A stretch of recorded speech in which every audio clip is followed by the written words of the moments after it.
Бидний сайн сайхан амьдралд юу хэрэгтэй вэ гэхээр бид нарт бол энэ эдийн засгийн тогтвортой байдал тийм ээ, эрүүл мэнд, соёл, боловсрол, хөгжил, дэвшил гэх тийм энэ бүх амьдралд хэрэгтэй шаардлагатай юмар биднийг ингэж хангаа гэж ингэж цалингийнхаа 10%-аар санхүүжүүлж энэ төр засгийг бид нар байгуулсан тийм. Энийн үр дүнд бид нар бол тэр эрхчлөө аз жаргал сайн сайхан энэ бүхэнд хүрнэ. Бидний хүргээ гэж ингэж энэ төр засгийг байгуулад ингээд 25 жил энэ төр засаг маань ажиллаад эцсийн үр дүнд нь ямар хүрсэн бэ гэсэн чинь бидний хүссэн үр дүнгийн эсрэг үр дүнд хүрчихсэн байж байгаа. Бид нар эрхчлөө эрүүл их сайн сайхан хүссэн байтал бид нар өрний хооронд сандарч маш их гинжлэгдсэн. Тэгээ дээрээс нь эрүүл мэнд маань өвчин зовлон аимшигын байдалд үржсэн гэх мэтлэнгээр бүх зүйл эсрэг үр дүнд үржихдээ зэрэг бид нар төр засгаас яагаад бид нар ингээд ийм сайн сайхан түрмэж та нарыг ажиллуулсан байтал яглаараа энэ эсрэг үр дүнд төрөөд ийм муу мухай бүхэн харгас хэрцгий аюул өсгөлөн гамшиг энэ бүхэн нүрэлчих вэ гэдэг ингээ хаансан чинь ард түмэн төр засаг бид нар хамтдаа энэ бантан готгочлаа гэдэг хариулт ирж байна тийм. Тэгэхээр бид нар одоо хаашаа хандах вэ гэхээр бид нар зөвхөн энэ төр засгийг бидний сайн сайхныг хангах гэж ингэж шахаж ажиллуулаад зогсоогүй хүн болгон тус тусынхаа дахиж итгэж мөрөгдөг шүтээндээ итгэл үнэмшилтэйгээр хандаж за энэ бид нарыг энэ хүсэж байгаа аз жаргал эрүүл мэнд сайн сайхан амьдралд нь хүргэж болов гэдэг горилдлогоор итгэж тус тусын шүтээндээ дахил өргөж сайн дураараа санхүүжүүлж ингэж шашны явуулгыг санхүүжүүлж ингэж ирсэн. Тэгэхээр бид нар өнөөдөр ийм сайн сайханд хүрнэ гэдэг горилдлогоор итгэж ингэж шашны байгууллагыг санхүүжүүлж ингэж бид нар хурал ном хуруулж ном уншуулж ингэж ирсэн байтал ялангуяа сүүлийн жилүүдэд бол энэ гандан хийдэд бол хурал ном маш их уншуулдаг болсноос энэ сүүлдээ хүмүүс нь багтахаа байгаад ингээд шинээр гандан хийх ямар их юм дагуулсан ямар том төсөл төлөвлөгөө хэрэгжиж байгаа юм лээ. Мөн хаа сайгүй гандан хийдэд хүрээгээд дэлсээр байж байгаа шинэ 15-ныхаа дотор Монголын ард түмэн жилийнхаа зэслийг ямар идэвхтэй хийлгдэг үлээ. Энэ жилдээ сайн ингээд заснамаа хэлгчээд амьдрал маань сайн сайхан болно гэж итгэж явтал жилээс жилд муудад тахлаар бид нар одоо ийшээгээ хязгаарч хандаж байгааг бодоод одоо бид нар эцсийн арга ийшээ хандаж үзэх хэрэгтэй болж байна. Бид нар юу тагж шүтэж юуны төлөө юу уншуулж хэнд юугаа даатгахчаад өнөөдөр бид нар ийм байдалд хүрчихвэ гэд ингээд дахиж шүтдэг зүйлээ бид нар тань мэдэх шаардлагатай болж байна. Бид нар тэгжээж бид нар оюунлаг алхам хийж бид нар энэ оюунлаг ухаанаар шийдсэн шийдэл маань эцсээс хамгийн хүчин төгөлдөр зөв шийдвэртэй алхам байж таарна шүү дээ. Тэгэхээр бид нар гандан хийдэд яг ямар ном уншуулад байдгийг бэ? Юугаа даатгаад хэнд юугаа даатгаад яг ямар ном уншуулад байдгийг бэ гэд энэ юм бид нар таньж мэдэх шаардлага гарч ирж байна л да цагаа ирэхээр. Тэгэхээр ямар ч гандан сүм хийдүүдийн хурал ном, ямар ч ламын заслын уншдаг ном ямар ч номлогчийн танин мэдхүйн номдол бүгд итгэлээр эхэлдэг. Итгэл гэдэг маань юу гэдэг вэ гэхээр бурхан ном хургийн чуулганд гэгэрэл хүртэл би авралыг алтгамаа. Миний өвлөг тэргүүтэн үйлцэн буян эдгээрээр хамаг амьтны тусын тулд бурхан болох болтугай гэдэг итгэл байна шүү дээ. Ингээд цаашаа энэ бурхан болох ном үргэлжилдэг. Өөрөөр хэлбэл бид нар намайг энэ хамаг амьтныг аврагч бурхан болё гэдэг итгэлээр болгооч гэдэг гэж итгэж бид нар энэ бурханы лам хургуудаа хандсан байхад лам хургууд маань за би та нарыг энэ хамаг амьтныг аврагч бурхан болгоё гэдэг энэ ажил үйлсийн дааш ингээд энэ номыг уншуулдаг. Ийм утга учиртай юмыг өнөөдөр бид нар яаж уншуулж байна вэ гэхээр зэрэг хүн тус бүрдээ өөрсдийнхөө энэ хийж байгаа ажлаа буюу энэ амин зуулгын ажлаа даатгаж энэ газар уулуурхай компани эрхэлдэг хэм байдгийн энэ ямар нэгэн банкны байгууллагад ажилладаг хэм байдгийн тийм ээ энэ ажлаар даатахаар бид нар хамаг амьтныг аврагч бурхан болох болтугай энэ агуу сайхан үйл хэрмээ саадгүй өөрөө бүтгэн үлзий утгыг бүрдэх болтугай гэдэг ингээд гандан хэдэн очоод номоо уншуулах байтал хүмүүс маань тус тусын өөрсдийнхөө амин амжиргаагаа бодоод амин зургаа бодоод ингээд энэ ажлыг өнөөдөр би хийснээр миний 5 төгрөг авах болоод ингээд миний ажил амьдрал сайхан болоосай гэдэг байдлаар гандан хэдтэй ирдэг. Ингээд ламнар маань өгтүүлж уулзаж аваа. За та ямар хэрэгтэй ирнэ? Би ажил үйлсээ бүтээе гэхлээр за ажил үйлс бүтээх юм энийг уншдаг юм аа ингээд бурханы сайхан номлоод чинь тус тусд нь ингээд хуваарлаад ингээд чагсаалт юм гаргаад тариф юм заасан байж байдаг. Жишээ нь одоо ингээд ташаал хийдийн номын жагсаалтыг очиад үзэж байхад ламрын болон ажил үзэгтэйгээр ламрын ном уншнаа. Одоо энэ чинь ном бол ашиг орлого олоход уншнаа гэх мэтлэнгээр ингээд хуваарлцсан.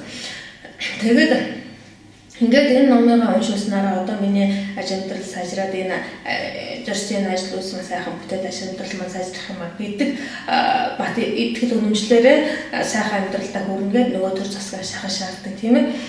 Ингээд төр засаг ингээд эцэст нь энэ бүхний эцэст буруу үр дагавар нөгөө өссөн үрдөнгийнхээ эсрэг үрдэнд хүрчихлээр зэрэг нөгөө төр засаг ард түмэн хоёрын хооронд ингээд зөрчил үүсээд энэ хаанаа ингээд бид нар сайн амьдралыг хүсэж шаардлагач та нараас ингэж ажил хийсэн байхад яагаад эсрэг үрдэнд хүрчгээд ийм их өвчин зовсон ийм очихоо гэдэг ийм хагарал үүсээд ингэж байгаа дээр өнөөдөр замнар маань өнөө учраа гаргаж хэлэхгүй бол энэ зөрчил хагарал маань эцэст нь зөрчилдөрмөдөө юу гэж төрж болохоор байна. Тийм учраас та бүхэн маань хамаг амтны төлөө өргөсөн тангарахтай үнэнч байгаад энэ учир зүгэн хэлээд өгөөч. Үнэхээр та нарын энэ ламрын болон жамжиг болон санжид болон дэмжиг болон үнэхээр энэ насны ажлуудыг бүтээнэ, ингэж бүтээнэ гэсэн ном заалт байдаг юм уу? Энэ насны ажлуудын амин зуулгахын төлөө хийж байгаа энэ ажлаа өтөр түргэн хаяасаа орхиосоо энэ чамайг боолын боол болгож энэ орчингийн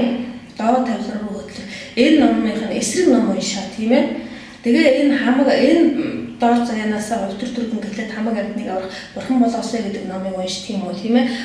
Тэр учраас ингэж хэлж өгөхгүй бол өнөөдөр энэ төр засагтаа гомдсон ард түмэндээ буруу өгсөн энэ байдлаас ч болоод энэ ард түмэн төр засаг гэж хуваарлагдаж хуваагдчихад байгаа энэ улсуудын хооронд ингэж зөрчил болоод энэ аюултай байдал төрөх гээд байна. Дээрээс нь бурхны сайхан сургаал номлол жинхэнэ аз жаргал гэж юу гэдэг тэрийг заагаад өгсөн, тэрэнд яаж өгдөг, тэр аргачлалыг заагаад өгсөн. Энэ номыг заахгүйгээр эсрэг үйл хүсэл шаардлаганд нийцүүлж ингэж за та нарын ажлыг энэ бурхны номнаар ингэж сайхан бүтээнэ гэж ингэж худал дундуур нь ярьсны чинь гороор энэ бурхны ном энэ сайхан аврал хааны тэр авралын зүгээс холдоод энэ олон амьтан чинь улам зовлонгийн балчиг дунлаа тийм ээ. Тийм учраас ламнартаа хандаад байна тийм. Та бүхэн маань энэ бурхан болгоно гэдэг энэ ажил үйлсээ орхио энэ чинь боолыг боол болгож чамайг доор заяа төглөөд энэ бай хойднаас чинь ингэж хорлох юм аа тийм ээ. Тийм учраас энэ ажлаа хаяа гэдэг ном байдаг юм аа гэдэг үнээр нь хэлэхгүй бол энэ хүмүүс чинь энэ ажлаа бүтээн гэж уншаад бүтээж байгаа энэ бурханы номын хүчээр бүтээж гэнэ гэж боддог гэдэл уншиж байгаа бурханы ном нь энэ ажил үйлсийг нь хаяа болгох гэдэг ном уншдаг. Энэ үнэн байдал ингээд бурхан болохын яаж бурхан болдгийг нэ гэдэг бүх арга техник заалт нэг ном дээр байж байгаа тийм бодмөрийн зэрэг. Ингээд энэ бодмөрийн зэрэг номоо танин мэдээд ингээд бурхан болох замыг сонгосон буддист хүмүүсийн хувьд өнөөдрийн засгийн газрын явуулж байгаа санал асуулгын яг алийг сонгох вэ гэдэг дээр тийм энэ уул уурхайгаа ухаж уул уурхай байгаль дэлхийг хайрлаа хамгаалж ирээдүйн хойч үеийн бодоод энэ гадны хөрөнгө оруулагчдыг оруулахгүй бид нар хойч үеийн бодож байна гэдэг замыг сонгох уу энэ цалин цавуу амин зуулгаан бодоо тийм ээ нууц уурхайгаа хуулъя гэдэг замыг сонгох уу яг энэ хоёр яг үүндээ энэ хоёр сонголтын аль нэг нь л ард түмний өмнө тулж ирж байгаа шүү дээ. Тэгээ өнөөдөр ард түмэн цалин цавуугаан бодлоо гэдэг дээр л санал өгсөн дээрээс л өнөөдөр энэ засгийн газрын дараагийн хөржигдөрийн гаргана гэдэг иймэрхүү мэдээлэл хийгээд байгаа байх л да. Тэгэхээр яг буддист хүний хувьд бол амин зуулган тийм чухал байдаг юм уу? Энэ амин зуулгаасаа давж сэтгэж илүү хол даван сэтгэн бодож байж хөгжих тэр оюуны дээд хөгжил чухал байдаг юм уу? Өнөөдрийн ламнарын маань уншдаг байнга өдөр тутам уншдаг энэ хурал номд тийм амин зуулган чухал гэж байдгүй. Энэ амин зуулган ажлыг бол ардаа орхиод илүү дээр давж дээгүүр бодож сэтгэж дээд оюуны хөгжилд хүрэх номс байдаг юм уу? Тийм ээ. Одоо энэ байнга үүсдэг энэ сурах бичиг энэ бодмөрийн зэрэг байна тийм. Энэ бодмөрийн зэргийн хамгийн энэ тэргүүнд суралцах цагаан толгой буюу энэ амьдралын үлээсээс ангижрахгүй гэдэг энэ тогмол зожиг буюу амьдралын үлээсээс ангижрахгүй гэдэг энэ үүний дараагийн шатанд ордог бодмөрийн бодцоглын явдалд орох буюу энэ дээгүүр давж сэтгэж бодож дээд амжилтанд хүрэх гэх мэт энэ номонд энэ ингэж дээд амжилтанд хүрснээрээ бол ямар ингэж амин амжиргаагаа ардаа орхиод ингээд илүү дээгүүр байгаагаасаа дээгүүр давж сэтгэж бодсноор ямар оргил төрдөг юм бэ гэдэг нэгэн нас нэгэн дээр бурхны өдөг болсон энэ мялбогдын намтар гэх тийм энэ мэтийн монголчуудын дахин шүтэж эртээр үеэсээ айл болгоны хаамар дахиад байдаг лам болгон энүүнийг үзэж судалдаг энэ номд ань амжиргаагаан бодоход юм чухал гэж байдаг юм уу энэ ань амжиргааны төлөө гэж үзсэн энэ буруу үзэлчин чамайг харин энэ харун Монголыг үлдүүлж энэ чинь худал хулгай худал хуурмыг дагуулж хулгай дээр аюул арлах хүчрхийлэл садар самуу энэ хов хэрүүл тэмцэлгэлийн тулга дорсон энэ бүх заваа юм чинь энэ амин зулгаан хөөсөн энэ хаадаг үзэлчин чамайг хөтэлдэг гэж байдаг юм уу тийм ээ энэ юмаа хэрвээ бид нар ард түмэндээ заагаад ингээд ард түмэн энэ бодмөрийн зэргийн дагуу энэ бодмөрийн зэргийн энэ тэргүүний сур хүчиг энэ томруулж ингээд энэ амьдралын үлээсээс яаж амжирх вэ гэдэг энэ арга техникийн дагуу суралцаад ингээд бид нар энэ ажил хийж байгаа энэ заваа юм орхиод энэ хортодод ийм агарын бохирдол ийм их бухимдал бид нарыг хүлээд байгаа. Энэ хот гэдэг энэ ажлаа орхиод аглах хөдөөнөө гарсан байхад бид нар алин гаалдаж амаараа шороонгүй харин алдсан бүхнийг эргүүлж олж авч хөгжил цэцэглэлийн жинхэнэ манлай төрхөө. Энэ дээр бид нар хүн болгон өөр өөрсдийнхээ оюуны задаргааг хийж ингэж оюун санаагаа хөгжүүлж дээд оюун санааны хөгжилд хүрэх ийм явцал одоо ирж байна гэж ойлгож байна л да. Тэгэхээр Далай багшийн шинэ мянганы ёс зүй ямар байхаа гэдэг дээр өгсөн гол заавар нь байгаа шүү дээ тийм. Энэ залбирлаар бид нар сайн сайхныг бүтээхгүй. Харин энэ задлан бодох оюуны бүтээлч үйл ажиллагаагаар бид нар сайн сайхан ирнийг авчрах юм а гэж заасан байгаа. Тэгэхээр өнөөдөр бид нар энэ ажил амьдрал энэ тал бид нар заавалчгүй уяатай байх юм шиг энэгүүгээр л амьдрахгүй юм шиг хандаж байгаа боловч өнөөдөр энэ ажил гээд байгаа юм маань юу вэ тийм ээ өнөөдөр зөвхөн банкар л ярихад Улаанбаатар 48 банк ба тэрний салбар гэж хэдэн зуун юм тэрэн дотор ажиллаж байгаа хэдэн мянган ажилчтай. Гэтэл энэ банкнд чинь нэг Монгол эзэнтэй банк байдаггүй гэдэг тийм ээ. Тэгэхээр бид нар тэр өөрсдөө тэр гадаадын эзэдийн боол болох үйл ажиллагаагаа бид нар өөрсдөө дүр засгаасаа гоош ингэж боожтогчоод бид нарыг ийм боол ийм арчаагүй байдал байлгалаа гэж дүр засагтаа гомдлох маань ямар учруулж таарах вэ тийм. За ингээд бид номоо үзээд номоо танин мэдээд эмийг танин мэдээд ингээд номынхаа дагуу аглаг башхалтанд хөдөөнөө зорилоо гэхэд бид алдах уу харин алдсан бүхнээ эргүүлж олж авах уу? Хот гэдэг маань үнэхээр тийм сайхан зүйл үү? Ажил гэдэг маань тийм үнэхээр дурламар сайхан зүйл үү тийм ээ? Баабар алдарт нийтлж Баабарын одоо хинт хэрэгтэй юм бэ гэдэг энэ зохиол дээр бол ерөнхийдөө ажил гэж юу вэ? Хот гэж юу вэ? Амьдрал гэж юу вэ? Ерөнхийд нь бол зургалсан байдаг. За энэ дээр бол үгүй энэ тийм биш сайхан гэж хэлэх хүн магадгүй байж болох юм. Ягаад гэвэл тэр ажилтан дур сонирхолтой хүн байж болно. За үнэ энэ бол үнэн арчаагүй бид нар бол ингэж цагаан бүртгүүлж ингэж камерын доор бүх хөдөлгөөн бүрээ хараа амилтанд байлгаж ингэж өрнөөс өрний хооронд ингэж яадаг. Ийм арчаагүй гэдгийг хүлээн зөвшөөрөх хүн ч олон байгаа байх тийм ээ.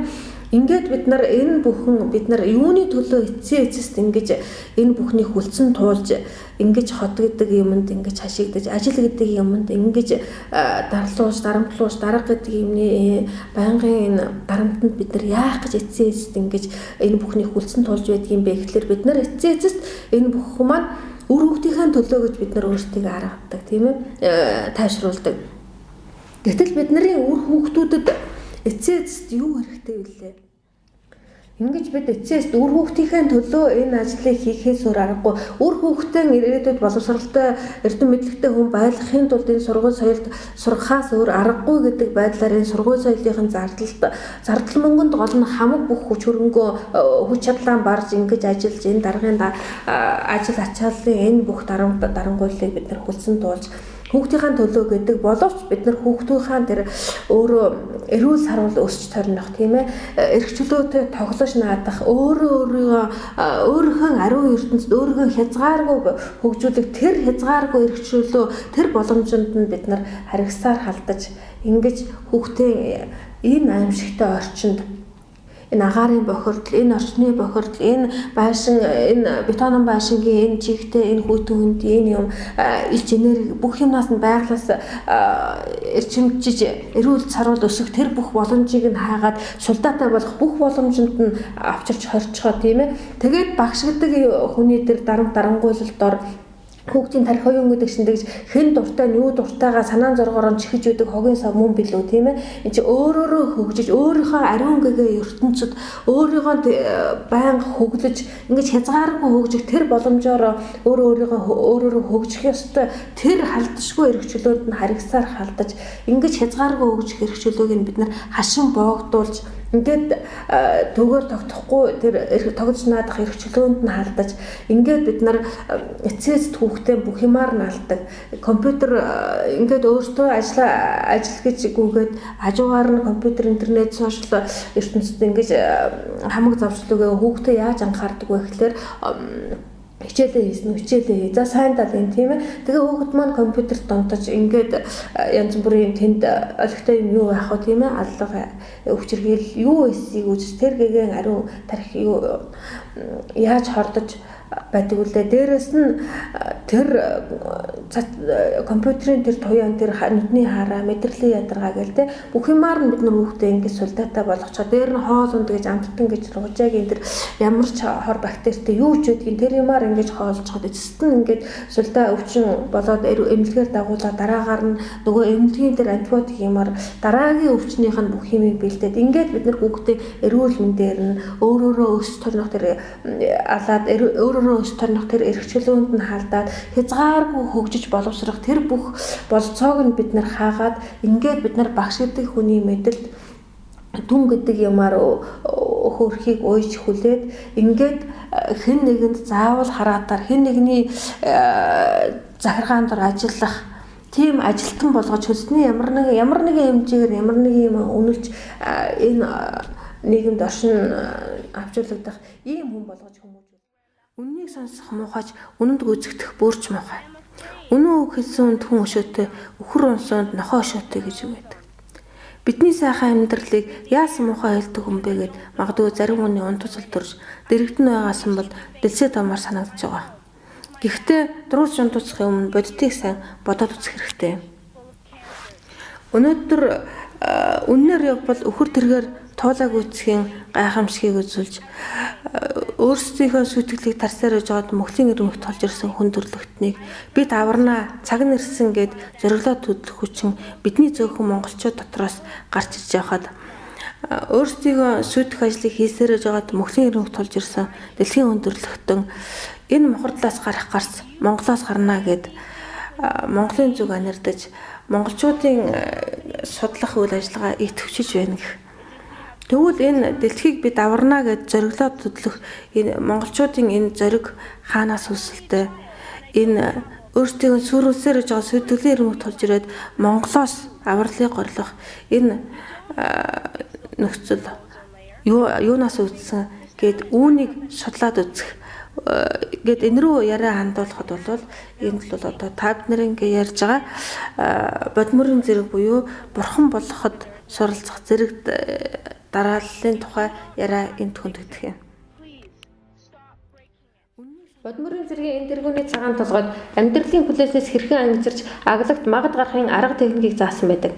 Эндээс суралцаж амин зуулгийнхаа ажлаа хаяад аглаг байсгаланд хөдөөдөн гарснаар бид юу алдаж юу хожих вэ? Миний хувьд алдсан зүйл байгаагүй. Харин онсон танин мэдсэн зүйл нэлээд бий.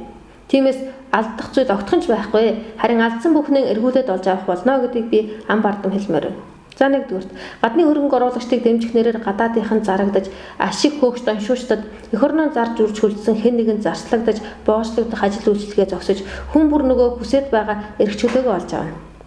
Ингэж өөрт өөр эрхийг олсноор улс орныхон тухай, орчлон хорвоогийн тухай бодож эрхцүүлэх завтай болно.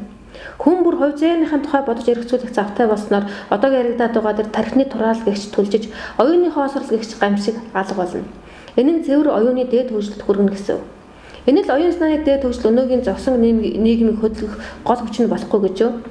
Зөвхөн 76 оныг төр гэж хараад тэр хэдийг харааж өөрийн хувь тавилангаа зүгж суудаг зовсон нийгэм хөдөлгөөнд орж хүн бүр өөрийгөө засаад өрх гэрэн захирч улмаар хамгийн эрхшээн захирах сонгодог ардчлалын суур тавигдана гэж бодож байна. Ингээд амьд байгальд гарч амьтаа бүхнийг хайрласнаар хайрын илчээр нөгөө эрэлхийг нүүдэлчдийн гал төлрийг бадраан иргэншлийн цэвдэгчлийг гисгэнэ. Эрүүл байгаль, саруул орчинд хайртай бүхнээ аваад гарсан эрэлхийг аавын эрэмгийн сайн Үйлээр сайн үйлс бүхэн дэлгэрч эрүүл саруул, инээд хөөртэй, наригаантай, наадамтай, жаргалтай сайхан ирээдүйг зогслоо. Ус нутаг уул хангайв нь хайрлаж хамгаалах эзэдтэй болж хотын соёл гэгчийн золиосонд өрцөө яруулж хэвлийгэн хуулах өвдөлтөөсөн ангижирна. Хотын соёл гэгдэх нь хөдөлгөөний дутагдал, сэтгэлийн цэвдэгшил, оюуныхоо осрлогод илч тулаан, энерги, эрсцийн дутагдал, ядуурл, бухимдал гэдэг энэ бузар булай бүхэн ард хоцорч уудам дэлгэр нутагтаа таран суурьшсан ард олон нь оюун ухаанаа хөгжлөн сурч боловсроод урдын сайхан бүхнийг эргүүлж авчирна. Өрөөл өргөн магтаал хайлж, 100-100-ыг дамнуулан дуулж хуурдаж, найрлаж наадамлаж, жаргалтай сайхан амьдарч түүнэн улам төгөлдржүүлж ирсэн нууцаан дэлгэж Монголын эрлэг хүдэр ирчүүд дэлхийг жаргалтайгаар хаанчлах болно. Гэхмэд бид аглаг баясгаланд хөдөөгөн зорсноор алдхаасан онхон их гэдгийг би ам бардам хэлмээр байна. Ийм л их баяр жаргалын эзэд нь болохоор Монгол эрс тийм л омголон зоримог байж бид дэлхийг аварна. Бид аврах эзэднэ гэд зориглоод босч тэмцэж чаддаг юм байна. Энэ л эрслэх зориг, оргилох хүчийг дэмнээд босгож, дэм-дэмнэндээ босч, дээс эрчимтэй чангардын адилаар тал талаас нь дэмнэн босгож, дэлхийг бид аварна гэд бүх хүчээрээ өндийх үү? Эсвэл чадах чадхаараа дэвслэн дор дороо унтраах оролдлого хийх үү? Аль нь буян аль нь нүгэл юм бэ? Үүнийг би бурхныг орлон бидний дунд суугаа хувргийн чуулганаас асуумаар байна. Хамаг амьтныг би аварна гэж зориглоод хөдлөх бодцтгэлийн буйныг юутайч зүрлэшгүй, юугаар ч хэмжишгүй, сүр жавхлан цог залаараа хамгийн өмнө нь сүгдүүлж чадхуйс тийм л их зүйрлэшгүй хүчний цогцол гэж та бүхний үздэг номд заасан байдаг биш үү? Оройгүй эрдмийн оргилд хүрэх энгүй их мэдлэгийг боловсруулах гал нь тэрл галтай цогтой сэтгэл байдаг болохоор тэгдэг үз. Бурхан болох гол хөрөнгө нь өөрийгөө чамдалгүй хамаг амьтныг би аварна гэж зориглоод хөдлөх агуу үзэл, гэгээн тэмүүлэл буюу бод сэтгэл гэдэг. Бурхан болгох хөрөнгө энэ л гэгээн тэмүүллийг улам төлжүүлэх ухааныг номлон ардыг гэгэрүүлэх үүрэг хүлээсэн эзэд хаагур юу хийж байгаа вэ? Би үүнийг хариуцуул зохих хүмүүсээс нь хариуцлагатайгаар асуумаар байна. Жаргалтай сайхан амьдралын үлгэр жишээ нүүдэлчин Монголд л байна гэдгийг өнөөдөр дэлхий судалж мэдээд бидний зүг анирдан байна гэх. Дэлхийн хамаг монголчууд сайн сайхан ирээдүй эндээс л эхэлнэ гэд цай сүнийхэн дээжийг бидний зүг өргөн Монголын их гүрний голомтыг сахиад үлдсэн та бидний зүг нүдэн сэрэгтэл харуулдан байна гэх. Гэтэл энэ онцгой үндэстний оюуны залуур дээр онцгой эрхтэйгээр залрах мяндагтнууд ямар их үүрэг хариуцлагын эзэд болохон хэр ухамсарладаг юм бол. Хэрвээ энэ онцгой цаг үед эдгээр хариуцлагатай албатууд хариуцлага алдвал та бидний зүг аврал горлон цай сүнийхэн дээжийг өргөн нүдэн сэрэгтэл харуулдах хамаг монголчууд нь яах вүлээ? Хамаг Монголоос нь аврал горлон хараа суух дэлхийн хүн төрлөختөн яах вүлээ? Үнэн мөнийг таниагүйгээсэн өөрсдийн оршин тогтлын эсрэг дайсагнасаар ирсэн энэ буруу үйлдэлийг зогсоож дийлэхгүйгээсэн болоо замбуудын олон амьтад хөөрхий болвол бурхад баясах уу? Хамаг амьтны төлөө тангар өргсөн бурхан багшийн шав хуургууд нэ. Хамаг амьтны төлөө зориглоод хөдөлсөн жавхлан тэргүүтэй хүчнээ Монголын ард түмэн тал талаас нь дэмнээд дэм-дэмэндээ босох уу? Чадах чадхаараа дэвшлээд зүйл тусгаах уу? Аль нь зөв бурууг зааж өгч ард түмэндээ алтан сургаалan хайрлана уу? Хувргийн чуулган минь ээ.